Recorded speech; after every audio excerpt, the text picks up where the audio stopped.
Position on the member stand side. Oh, Jesselenko! You Back to Zaharakis! Welcome to episode 3 of 3SSR's Footy Hit. I'm Peter Terrace. And I'm John Donohoe. Now, big round of footy this week. Started off with Friday night's epic clash against the Eagles and the Kangaroos. 2 points. Yeah. 2 points. I'm not a North fan or a West Coast fan. I was on the table tipped at a North pub. though last week. I tipped West Coast. I think you tipped North. Did I? Yeah. Oh, then I changed my tip for my official tip. So, okay. Well, at that day, I actually thought that I tipped West Coast. I was cheering West Coast on. Thanks for That was some game though. But Nick Natanui just flying from about 4 or 5 deep. Great finish to the game. But North, they squandered the little. I think they were up by about 20 points or 21 points going into the last, and a bit unfortunate. But look, that's what we love about footy. Those epic finishes, and West Coast are moving along nicely. So they'll be back up the ladder now into 7th. What about the Lions and Essendon? I mean, what a massive upset that was. No one expected Brisbane to win this game. I just finished playing footy and I heard a result. Brisbane were up by 10 points and I made nothing of it. And then 10 minutes later they'd won the game. And good to see Brent Staker getting back out there and kicking the winning goal for the Lions. But look, probably a win that needed to come for the Lions with Michael Voss. Michael Voss's future uncertain and. Coming down to Melbourne, it was always going to be tough against Essendon, but Essendon have dropped 2 straight now, and we might be seeing some shaky signs. Last year they were 8-0 and dropped away rapidly, and could be happening again. Hopefully not for Essendon supporters. Hawthorn and GWS. Now Hawthorn have taken the reins to the top of the ladder now. And GWS, it was first versus last, basically. Well, I don't think Hawthorn won by as much as everyone was thinking they were going to. GWS got 7 or 8 goals there. 83-point win. 83-point win. It's quite a bit. Yeah, but everyone was thinking that Hawthorn were going to win by 100 plus. So gallant by GWS. Obviously, they didn't get close, but. They kept Buddy to only 3 goals and Roughhead kicked 5, but Sam Mitchell got 35 disposals in that one. But Hawks they're moving along nicely, 7-1, top of the ladder now after the Cats lost. Now Gold Coast and the Bulldogs up there in Metricon Stadium. I tipped the Gold Coast. So did I. It was just the Gold Coast were obviously a lot cleaner and. Smoother than the Dogs, and not sure where the Doggies are at. They're third last on the ladder. So third last. Well, Gold Coast seem pretty at 13th. They've really improved. Absolutely, they're actually still in the chance of finals. They're only a game out of the 8. So I wouldn't say that they'll make finals. I didn't say they'll improve. They're only a game out of the 8, and that's the reality of it. Yeah, they'll improve steadily over the next the rest of this year and the next few years, and. Look, come 2 years' time, you never know. They could be finals contenders. But moving along nicely, and Gary Abbott's still the star of that team. But the youngsters coming along well as well. How about Collingwood and Geelong? Now, I hate to break this to Collingwood supporters. I hate to break this, but I've been breaking it all week. What's this? So far, okay. Whoever wins this is what statistics show, and I know it is. Whoever wins at a Collingwood Geelong the first time loses the second time and end up lower on the ladder. Very interesting. There you go. You've heard it here first. That's what's happened. But it was history shows it.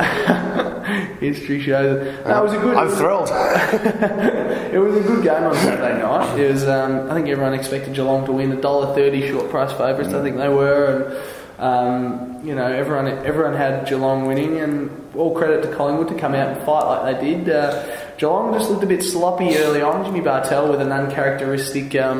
Handball turnover in the first few minutes. It cost them a goal, but 8 goals in the third quarter was a real big difference for the Cats to get them back in it, and then a little bit of poor defence in the last quarter cost them a little bit, and Collingwood were just too good with Cracker and Dwyer and a few of the other boys kicking some goals. So it's a good result for Collingwood, but I still think Geelong were. Position on the member stand side. Oh, Jesselenko! To Zaharakis! Well, we'll go on to Sydney and Fremantle, who were a draw on the weekend. An absolute classic up at the SCG. I think Sydney squandered a four goal lead midway through the fourth quarter there, and Michael Johnson came out and kicked a nice goal, and then almost kicked the point to win them the game. But Sam Reid stood up, Leo Barry-like, and came through and took a very strong mark. And it was the difference between getting 2 points and no points. If he'd let that go through, Sydney would have lost. So good effort. But look, Sydney last few weeks seem to have struggled. Poor game against Hawthorn last week, and draw against Freo. But all credit to Freo. Freo came out, and after a win against Collingwood last week, they come in and got the 2 points, and they're sitting pretty on at 6th on the ladder, I believe. So good on Freo, and Sydney will probably lift a bit when they get Kurt Tipper back midway through the year. Probably that's a big inclusion. Now, Carlton Port Adelaide. I really can't remember who I tipped in this one, to be perfectly honest with you, but it was just a hard one because Carlton's been in up and down form. Port Adelaide haven't been as good the last couple of weeks, but they had an amazing start to the year. What's happening with Port Adelaide? Do you think they're going to fall out of the 8? Well, it's tough. Port don't travel very well to Melbourne of recent times, and Carlton, I tipped Port. I just thought Carlton might have had a few too many injuries to be able to get over the line, but Carlton were very good. Carlton were quite good. Port were a bit sloppy. They fought hard. They fought hard the whole game, Port Adelaide, and never let up. But yeah, they might just be falling away a little bit. They'll get their wins back up, and the youngsters might be getting a little bit tired at this stage. Ollie Wines, Campbell Heath, a few of those, Wingard and stuff like that. Jakey Need hasn't had as good of a start. Like, he started the season off amazing and hasn't really. Last couple of weeks really dropped off. Yeah, absolutely. So their youngsters might be getting a little bit tired and fatigued and stuff, and Port might be dropping away a little bit. But they're still fighting games, and Angus Monfries is having a good year, and so Hartlett found a little bit more form on the weekend, but they'll be back. They'll be fine. Now, Richmond Melbourne. What I noticed is Richmond had a lot of players out and still managed to beat Melbourne by 34 points. So it's interesting to say. Chris Dawes kicked 2 goals. Yeah. Well, no, look, it was a different looking Melbourne side on the weekend, that's for sure. They were harder, and they looked like they wanted it a little bit more, and it was going goal for goal there a little bit at one stage of the game. They were up, I think, by 2 goals at one stage, but Richmond rallied and came back. But look, it was good. A promising signs for Melbourne, showing that they can actually match it with teams. I don't know what was up with Richmond, but it was good to see Cochin back, and Delidio and Brandon Ellis getting 39 disposals and a couple of goals. So the young Cubs of the Tigers obviously shining. You've got to think about it. You got Conker, who's coming back. Newman, Marek, Tuck missed. Absolutely. So you got some players that have missed out. It's good to see Nicky Vlosten playing really well. He did really well. He's a good one that you've picked up in the off season. So Tigers are moving along nicely. And Adelaide and St Kilda. St Kilda not. I don't know. They surprised me by winning last week, and they come up and 40-point loss to Adelaide. A little disappointing. Yeah. Look, the Saints were very sloppy. Obviously, sat down and watched this game in great detail, and wasn't all that thrilled. Good to see, the backline held up pretty well. Dylan Robertson obviously doing his role down there and being a stalwart in defence for us. And Rewalt just didn't have the output that he has had over the last few weeks. Talia and Rutten did an excellent job on him. Don't know, the Saints, they were a bit slow and didn't do that great. But look, Adelaide were pretty good. They had good legs and full of run, carry, and kicked some pretty good goals. Josh Jenkins one to look out for. Tommy Lynch kicked a few late goals. Rory Sloane, just to add, is a very, very good footballer. One to watch for the future. I think he pulled off about 28 possessions and a goal. So he's one to watch for the Crows for the future. We'll be back with more tips next week's. Position on the member stand side. Oh, Jesselenko! To Zaharakis! Okay, now we've got a big round of football this week, round 9. It's the Indigenous round, but we're going to kick it off with Collingwood versus Sydney. This is always a big clash here. Could be a great game at the MCG Friday night. Obviously, Collingwood coming off that great win against Geelong last week, and Sydney coming off the draw, so it could be interesting. Sydney traditionally don't play as well as other teams at the MCG, barring the grand final, of course.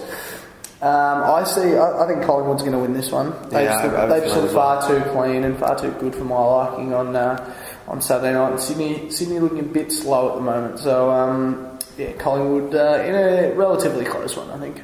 Okay. Well, what about Port Adelaide Geelong now? Port Adelaide have to revitalise their season. They have been just struggling the last couple of games. Geelong, they came off a loss. Yeah, Geelong. You don't want to be the team playing Geelong after a loss. Yeah, I think you're right. They're going to be very, very hungry. They'll get Stevie J back, I'm sure, into that side. And even though it's in Adelaide, I think Geelong might get the job done quite easily over there. Port probably had an easier start to the season than people thought, but they got a few tough games up ahead now. And look. Yeah, I don't think they'll get close in this one. GWS and Sydney. West Coast. Sorry. Yeah, at the Skoda Stadium up there. Look, GWS having another tough start to the year. West Coast are flying, coming along nicely, getting their season back on track. So Nick Nat and Dean Cox are going to be too much for GWS, and I think West Coast are going to win comfortably by over 40 points. Now the Bulldogs and St Kilda, this a few years back would have been an epic clash. Yeah, played a few prelim finals but now, back a few years ago. Now we're looking at teams that are really low on the ladder. Yeah, look, probably a game for a bit of pride, get a bit of pride back in the sides. Much like St Kilda. I think St Kilda will win this one. The Bulldogs, I'm not sure where they're at the moment. Don't really have a good forward option. Obviously, Liam Jones is down there, but he's got a bit of pressure on him. And I think the St Kilda backline might hold up against the Doggies, and they'll be pretty keen to get back on the winners list, and they'll do so against the Doggies, I reckon. And could be a tough game, but who knows. Now, Brisbane Lion and Carlton. Brisbane obviously beat Essendon. Carlton who have beaten Port, so they've come off two pretty good wins here.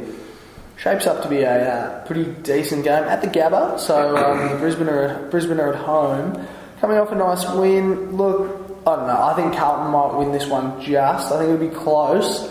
Carlton of recent times have played some decent footy up there, and they'll get a few players back, I'm sure. And I'm tipping Carlton in a close-ish one up there at the Gabba. Now Richmond Essendon. Dream time at the G. Dream time at the G. Yeah. I think I'm going to tip Essendon. Richmond. Sorry. This is actually a really tough game to tip, I think. Look, Essendon aren't going to be happy with dropping 2 in a row, and I think they're going to come out and beat the Tigers. I think Job's going to rally, get the boys up, and I think they're going to come out and beat the Tigers. Not comfortably, but I think it'll be a scrap right to the end, and I think the Bombers will win by about 15-20 points. I think the Tigers are going to be too strong with Marrick, possibly Conker, not too sure, and Newman coming back. No, look, I think the Tigers will fight the whole way through, but I just think Essendon they're not going to be happy that they've lost 2 in a row, so they'll come out firing. Now Hawthorn and Gold